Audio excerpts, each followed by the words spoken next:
Hello there, my name is Nicholas Morrison here with Forbes Waterloo Toyota. I'm in a brand new 2024 Toyota Land Cruiser, and I want to show you quite a few of the new features that we have in this vehicle. It is a halo off-roading vehicle for us, so with that comes a lot of advanced features, and we wanted to talk you through the different drive modes that are on the Land Cruiser. So we'll start right at the very base. These vehicles come with 3 different drive mode selects. So you have a button right here at the top with the indicator on it. You hit your drive mode button, and when you come up to the multi-information display here, you have 3 different drive modes: a sport, a normal, and an eco. Those 3 modes are for everyday driving. Your normal is going to give the engine normal operation, eco is going to do what it can to save you fuel, and sport's going to give you a little bit of extra engine power when you're looking to have a bit of fun, whether that's on-road or off-road, both will work for you.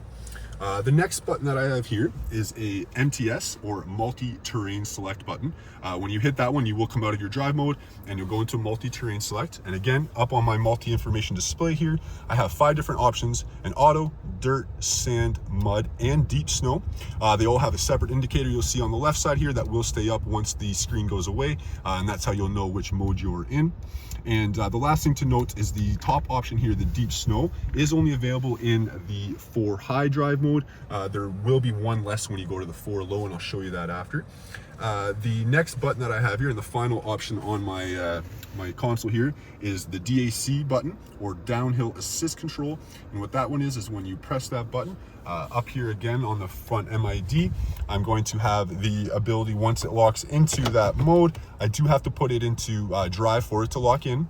And then from there, you have an indicator that you can select as well. And you have a speed on the right here, you can notice, from 4 up to 30 kilometers an hour. And what this mode is going to do is, while traveling downhill, forwards or backwards, it's going to keep your speed at that number and focus on, it'll do everything for you, the braking, accelerating, and everything to make sure that you're safe, whether it's a slippery or a rocky road. And that's it for the 4 high drive functions. And then from there, what we can do is we shift into 4 low. So in order to do that, I have to go into neutral on the shifter, and then from there I press down on my 4 shifter, go into 4 low. It will flash, and then you'll see it settle down into 4 low. Once I'm in 4 low, again with my multi-terrain selector here, I'll just show you quickly. When I go to select that, I do only have the 4 options now on my MID for while I'm in 4 low for the rock, mud, sand, and auto. And then the coolest feature that the Land Cruiser brings for you is something called crawl control. So on my console here, it's my bottom button, and it just says crawl here. And once I select that, I do have to be in drive, and I select crawl. You'll see the MID again pop up with a screen here for me.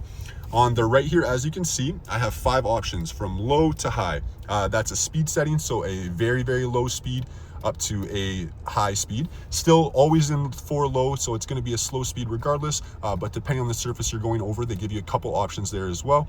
And that is your crawl control option. From there, you can do a few more things, and that's what my buttons here are as well. So if you're off-roading and you're stuck, or you're in some different situations, I have a couple buttons here that'll give us a bit more control. So my top one is my traditional traction control. You're probably used to that button in most vehicles. The next one over on the top right here is a center differential lock. What that's going to do is make both axles travel at the exact same speeds at all times, similar to your traditional 4-wheel drive. The next one here on the bottom right will do the rear differential lock. What that one is going to do is force your rear axle to travel at the same speed. So if you happen to have slippage on one wheel, or lose traction, or even have one wheel lift off the ground, that axle will continue to travel at the same speed, so that as soon as it finds traction, or as soon as you're over that bump, it will get both wheels will spin again for you. And your final one here in the bottom left is your stabilizer bar disconnect. And what that's going to do is, when you're going over surfaces that are bumpy, or if you feel like you're going to need a lot of extra movement in your suspension when traveling off-road, you can select this button. One thing to note is you shouldn't use this one on road, as it will make the vehicle much more unstable while traveling on flat surfaces, but when you do need it, it's there for you as well. Okay, and that's a summary of all the drive modes here available on the 2024 Land Cruiser. Of course, if you do have any more questions, you're free to reach out to us here at Forbes Waterloo Toyota. Thank you for watching. Have a great day.